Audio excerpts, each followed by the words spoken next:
Assalamualaikum warahmatullahi wabarakatuh. Apa kabar teman-teman semuanya? Semoga sehat terus, dilancarkan segala sesuatunya.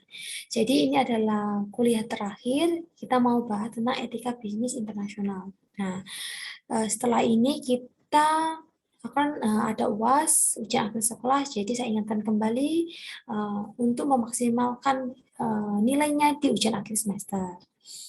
Nah, kita akan kali ini kita mau bahas tentang etika bisnis internasional. Karena yang kemarin kita udah bahas bisnis, tapi etika bisnis dalam saya contohkan kebanyakan di dalam negeri. Ini saya kita sedikit membahas tentang etika bisnis internasional itu sendiri. Nah, bisnis internasional yakni bisnis yang kegiatannya melewati batas-batas negara. Maksudnya di sini batas-batas negara itu kerjasama antara negara satu dengan negara yang lain atau banyak negara. Biasanya yang dilakukan itu ekspor atau impor atau kerjasama luar negeri. Nah, definisi ini termasuk perdagangan internasional, pemanufakturan di luar negeri, seperti industri jasa-jasa, serta transportasi, perbankan, pariwisata, konstruksi, hiburan, dan lain-lainnya. Jadi itu. Jadi saling mengenalkan satu sama lain. Lalu latar belakang terjadinya bisnis internasional itu keterbatasan komoditas suatu negara mengakibatkan terjadinya kegiatan bisnis antara negara. Nah, di sini biasanya misalkan aja di negara-negara Eropa itu tidak ada rempah-rempah dan yang banyak itu di Indonesia. Nah, di sana memerlukan rempah-rempah, jadi minta di Indonesia untuk mengirimkan rempah-rempah. Jadi terjadi kerjasama. Begitu. Lalu era globalisasi serta kemajuan teknologi berkontribusi terhadap peningkatan kegiatan bisnis internasional. Nah, jadi sekarang ini semua kegiatan itu ini dalam globalisasi, semua kegiatan itu bisa dijadikan bisnis internasional. Jadi bisa antar negara. Kalau zaman dulu kan sedikit susah, tapi sekarang sudah lebih mudah. Nah, pentingnya etika bisnis di internasional. Nah, ini perspektif makro bagi perusahaan multinasional.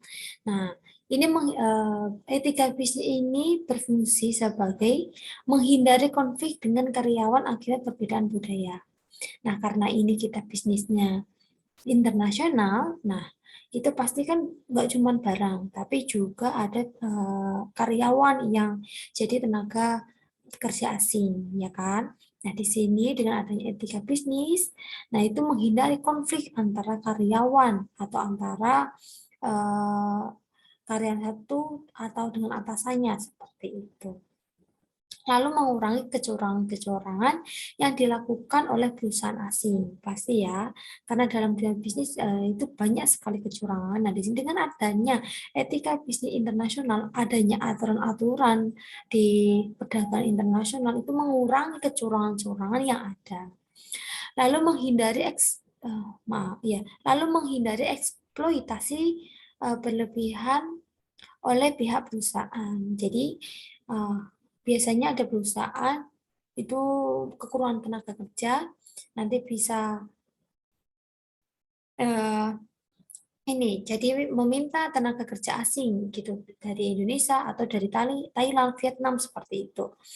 Nah, di sini dengan adanya etika atau adanya aturan-aturan itu nanti tidak terjadi namanya eksploitasi tenaga kerja juga. Seperti halnya di Indonesia juga biar tidak ada. Lalu melindungi norma yang disepakati oleh kedua pihak. Jadi itu pihak perusahaan sama pihak karyawan asing misalkan. Nah, nanti dengan adanya etika bisnis, adanya perjanjian di awal, adanya MOU di situ nanti ini harus ada norma-norma yang harus disepakati oleh kedua belah pihak. Seperti itu. Nah, norma-norma yang umum pada taraf internasional yang pertama itu harus menyesuaikan diri. Nah, di sini bisnis harus menyesuaikan diri dengan norma-norma yang berlaku di tempat itu. Misalkan saya bekerja di luar negeri gitu ya. Jadi saya harus menerapkan atau menyesuaikan diri dengan aturan-aturan yang ada. Jadi tidak melanggar seperti itu. Lalu kebenaran yang terkandung dalam pandangan ini berlaku di seluruh dunia. Jadi sifatnya keseluruhan. Lalu yang kedua ini regiosme moral. Nah, di sini mempertahankan kemurnian etika yang sama seperti di negerinya sendiri, menyesuaikan diri dengan norma etis di tempat lain, namun masih mempertahankan norma asli yang dirasa baik. Nah, misalkan nih saya dari Indonesia. Nah, Indonesia ini orangnya dikenal dengan orang yang sopan, ramah, suka senyum, ya kan? Nah, ketika saya ke luar negeri atau kerja ke luar negeri, norma-norma yang baik di Indonesia itu tidak perlu dihilangkan. Walaupun kita tidak beradaptasi dengan norma yang di negara yang saya kerja, tapi saya tidak harus menghilangkan norma yang udah tertanam baik di dalam tubuh saya. Gitu. Jadi enggak dihilangkan, tapi bisa diadaptasikan seperti itu. Lalu ada imoralisme naif. Hanya memenuhi ketentuan-ketentuan hukum yang berlaku secara internasional, tidak terlalu memperhatikan norma negara lainnya. Ini ya, kalau saya kerja di negara lain itu harus sesuai hukum-hukum yang ada. Saya menaati hukuman atau peraturan-peraturan yang ada di negara tersebut. Lalu dalam bisnis luar internasional itu biasanya adanya masalah dumping. Nah, di sini masalah dumping dalam bisnis internasional. Dumping sendiri ini adalah menjual sebuah produk dalam kuantitas besar di suatu negara lain dengan harga di bawah harga pasar dan kadang-kadang malah di bawah biaya produksi sehingga merugikan produsen lokal. Nah, di sini saya pernah terjadi di Indonesia. Ini saya contohkan waktu adanya ekspor daging sapi. Nah, waktu itu tahun berapa ya? 2015 kalau nggak salah, kalau 2015 2016-an itu Indonesia pernah ekspor daging sapi dengan harga di bawah harga yang ada di Indonesia. Jadi lebih murah. Nah, apa dampaknya? Dampaknya di sini daging sapi di Indonesia, daging sapi lokal petani peternak sapi di Indonesia itu harganya anjlok juga. Mereka melakukan kerugian karena tidak bisa bersaing dengan daging yang impor dari Australia waktu itu. Nah, di sana itu nanti yang di dampak kerugiannya itu nanti di ini para peternak sapi tadi gitu. Gitu. Nah, ini motif dumping yang pertama, penjual mempunyai persediaan terlalu besar sehingga ia memutuskan untuk menjual produk bersangkutan di bawah harga saja. Yang kedua, motif lebih jelek adalah berusaha untuk merebut monopoli dengan membanting harga. Dumping produk tidak etis karena melanggar etika pasar bebas. Iya ya. Di sini dumping itu tidak boleh karena nanti kan ini mengacaukan harga, merusak harga pasaran. Seperti itu nanti terjadi monopoli. Nanti kalau jadi gini, misalkan suatu perusahaan itu harganya udah diturunkan. Jadi penjualnya uh, udah di ini udah beli barang tersebut, tidak mau beli barang yang lain. Nah, jadi perusahaan yang lainnya itu akan merugi. Nah, nanti kalau sudah merugi, biasanya harga di perusahaan tersebut ini akan dinaikkan, gitu. Nanti terjadi monopoli. Itu nggak boleh di dalam dumping. Dampak dumping sendiri ini konsumen diuntungkan jangka pendek kan dapat membeli produk dengan harga murah. Ya, yang kedua, sedangkan para produsen menderita kerugian karena tidak sanggup menawarkan produk dengan harga semurah itu, karena biasanya harganya itu di bawah bawah produksi. Kan ya nanti kalau mau bersaing seperti itu kan para pengusaha juga akan rugi seperti itu. Nanti yang perusahaan yang melakukan dumping nanti akan bisa stagnan, tapi nanti setelah perusahaan-perusahaan lain merugi, nanti perusahaan yang dumping ini akan meningkatkan harganya. Jadi nanti harganya jadi monopoli. Lalu, nah, sehingga biar tidak terjadi kerugian-kerugian atau terjadi dumping, ini the George Rules, ini ada 10 aturan internasional yang mengatur keberlangsungan korporasi multinasional atau KMN. Yang pertama ini, korporasi multinasional tidak boleh dengan sengaja mengakibatkan kerugian langsung. Yang kedua, itu korporasi multinasional harus menghasilkan lebih banyak manfaat daripada kerugian bagi negara di mana mereka beroperasi. Yang ketiga, dengan kegiatan koperasi multinasional itu harus memberikan kontribusi kepada pembangunan negara di mana ia beroperasi. Nah, yang keempat, ini korporasi multinasional harus menghormati hak asasi manusia dari semua karyawannya. Lalu yang kelima, sejauh kebudayaan setempat tidak melanggar norma-norma etis, korporasi multinasional harus menghormati kebudayaan lokal itu dan bekerja sama dengannya, bukan menentangnya. Yang keenam, ini korporasi multinasional harus membayar pajak yang fair. Lalu korporasi multinasional harus bekerja sama dengan pemerintah setempat dalam mengembangkan dan menegakkan background institution yang tepat. Yang kedelapan, negara yang memiliki banyak mayoritas saham sebuah perusahaan harus memikul tanggung jawab moral atas kegiatan dan kegagalan perusahaan tersebut. Lalu, jika suatu korporasi multinasional membangun pabrik yang berisiko tinggi, ia wajib supaya pabrik itu aman dan dioperasikan dengan aman. Lalu yang terakhir ini, aturannya itu dalam mengalihkan teknologi berisiko tinggi kepada negara berkembang, korporasi multinasional wajib merancang kembali sebuah teknologi sedemikian rupa, sehingga dapat dipakai dengan amanah dalam negara baru yang belum berpengalaman. Nah, ini adalah 10 aturan yang harus ditepati jika terjadi bisnis multinasional.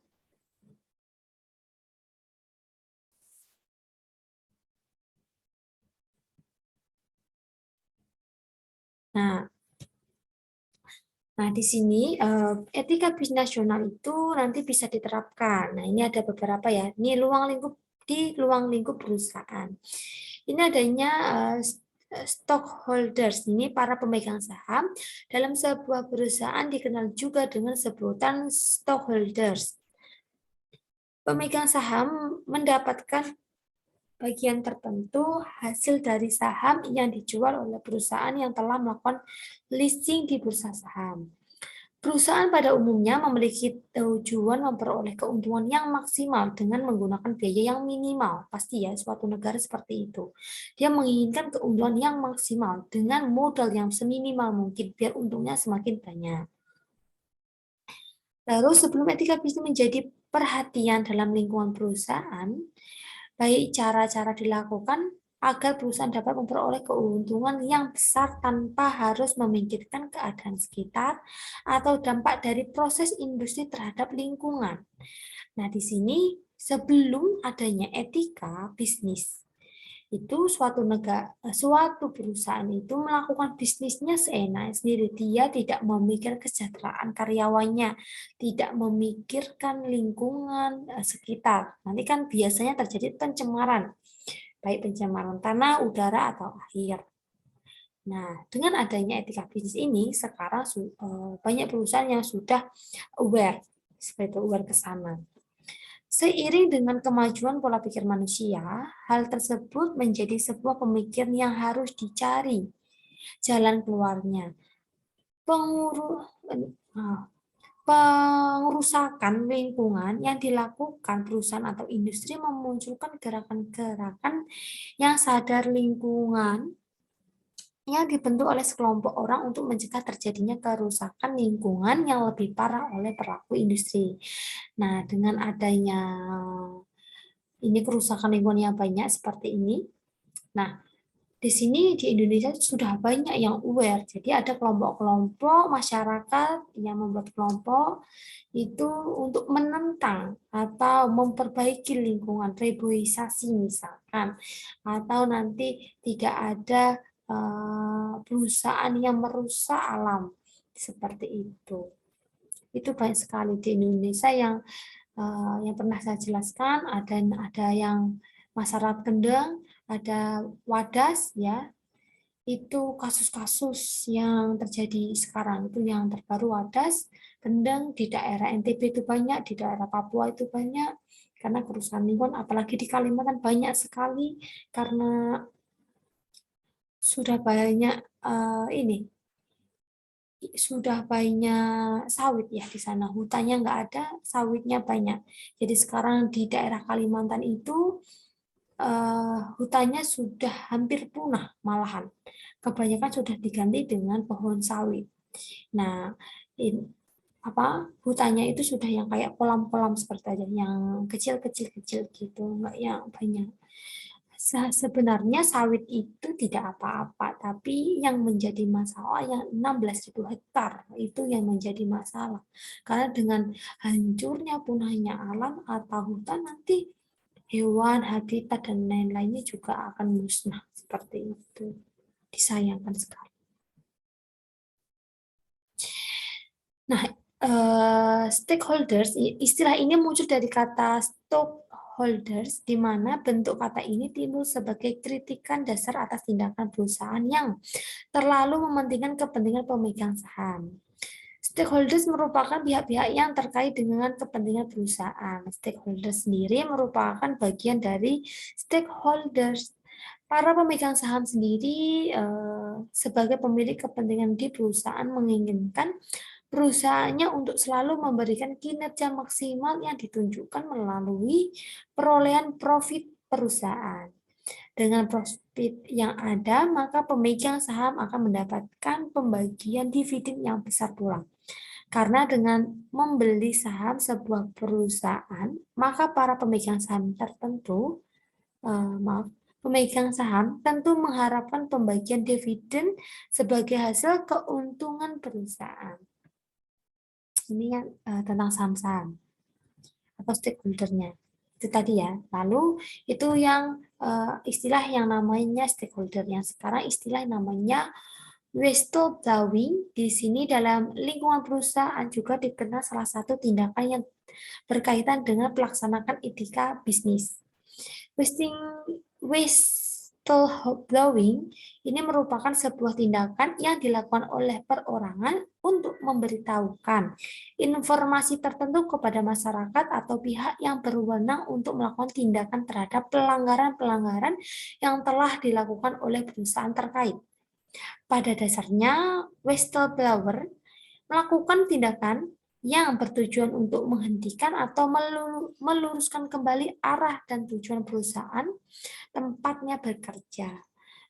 Perorangan ini berpendapat bahwa tindakan atau kegiatan yang dilakukan perusahaan yang sudah melampaui batas-batas etika dan tujuan perusahaan sudah melenceng dari yang sebelumnya, mengabaikan sejumlah peraturan yang telah ditentukan oleh pihak berwenang atau regulasi pemerintah, dan juga mengabaikan keselamatan karyawan atau masyarakat sekitar menjadi dasar munculnya tingkatan whistleblowing. Nah, sekarang ini banyak ya perusahaan-perusahaan, misalkan perusahaan batu bara itu yang sudah mengeruk batu bara tambangnya sampai bawah, tapi tidak ditimbun lagi.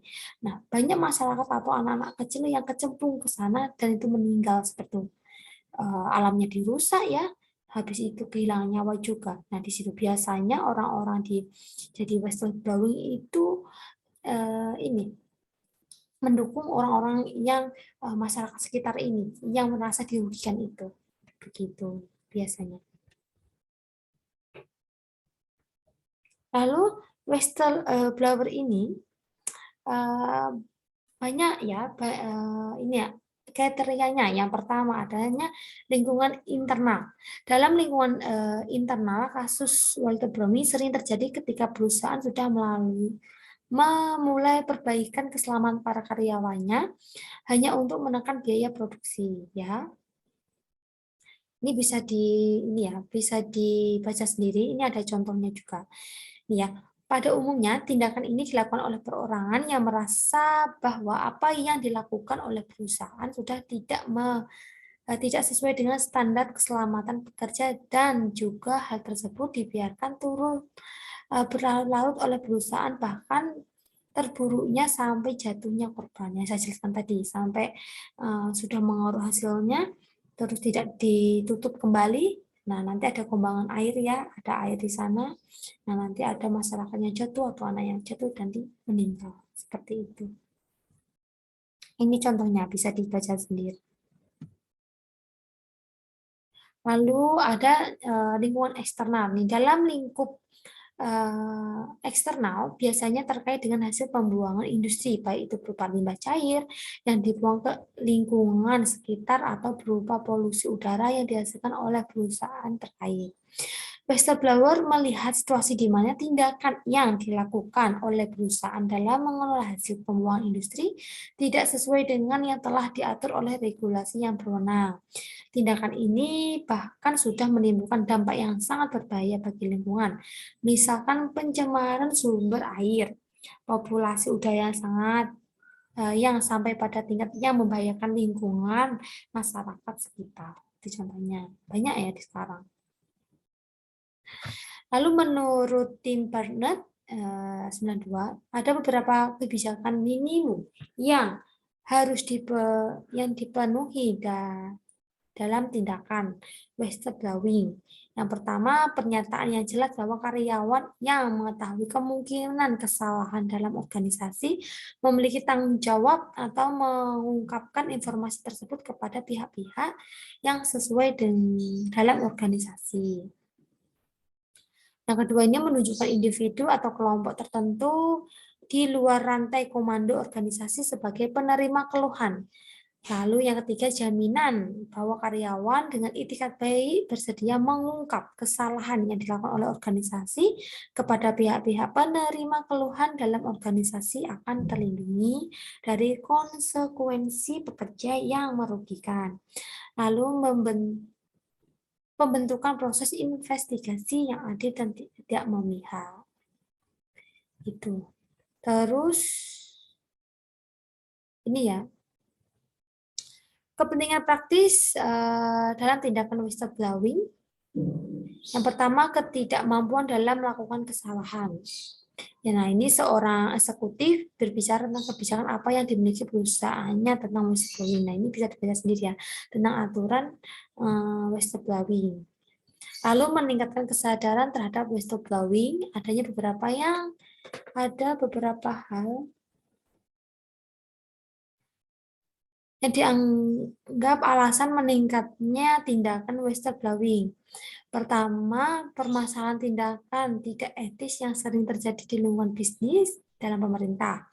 Yang kedua, masyarakat percaya bahwa dengan melakukan whistleblowing merupakan tindakan untuk meningkatkan perilaku yang lebih etis. Yang ketiga, kompleksitas dalam dunia bisnis yang semakin beragam. Tuh. Yang ketiga, tindakan balas dendam semakin tidak efektif. Di sini organisasi yang melakukan tindakan hukum atau membujuk karyawan untuk tetap diam atau tidak melakukan apa-apa ketika hal-hal yang bertentangan dengan etika hanya akan mendapatkan perlawanan dari karyawan bersangkutan. Karyawan akan mencari cara untuk bisa mengungkapkan pelanggaran-pelanggaran tidak etis yang sudah dilakukan oleh perusahaan sehingga perbuatan perusahaan untuk pembalasan karyawan yang melakukan hal tersebut akan berakhir sia-sia. Yang keempat ini ya, potensi untuk perubahan secara internal, nanti bisa dipahami sendiri ya. Di sini intinya Kalau ada penyelidikan secara internal itu mampu mengungkapkan masalah yang ada dan mampu diselesaikan secara internal. Jadi misalkan ada kesalahan karyawan atau yang lainnya, nanti ini bisa didiskusikan. Jadi bisa didiskusikan secara kekeluargaan, intinya tidak di-share ke publik gitu ya. Kalau yang keempat. Lalu ini etika versus profit. Nah, etika dan profit merupakan sebuah hubungan yang tidak biasa dan cenderung dianggap berseberangan. Dalam konsep bisnis, maksimalisasi profit merupakan tujuan utama yang harus dicapai oleh perusahaan, sedangkan keterlibatan etika hanya akan mengurangi keuntungan perusahaan. Pandangan ini tentu berlaku bagi perusahaan-perusahaan yang hanya memikirkan profit sebagai target utama mereka. Dan kebanyakan perusahaan yang menggunakan cara-cara tidak etis dalam jangka panjang akan mengalami kerugian, bahkan sampai ke arah kebangkrutan. Terus, beberapa contoh kegiatan bisnis yang dilakukan oleh perusahaan yang hanya mengutamakan keuntungan. Yang pertama, menggunakan tenaga kerja di bawah umur. Kan tidak sesuai dengan undang-undang ya. Lalu diskriminasi ke pekerjaan, tidak menjamin keselamatan kerja, lalu upah di bawah ketentuan, kelayakan tempat kerjanya itu tuh yang tidak etis ya di sini. Karena kan karyawan juga harus disejahterakan seperti itu. Lalu tidak hanya buat perusahaan, pihak karyawan itu kerap melakukan tindakan tidak etis yang dapat merugikan perusahaan. Contohnya, kegiatan tidak etis karyawan yang merugikan perusahaan itu menggunakan fasilitas kantor untuk keperluan pribadi, lalu memasukkan angka-angka pada sebuah transaksi atau markup harga. Biasanya banyak ya yang melakukan harganya dilebih-lebihkan, itu banyak. Lalu memasukkan kualitas barang dengan harga yang seharusnya. Lalu transaksi gelap dengan vendor bisa. Begitu. Contoh-contohnya itu. Oke, sampai di sini. Jadi misalkan nanti ada pertanyaan bisa tanya di grup aja ya. Saya tutup aja kalau begitu. Mohon maaf kalau saya ada salah kata. Wassalamualaikum warahmatullahi wabarakatuh.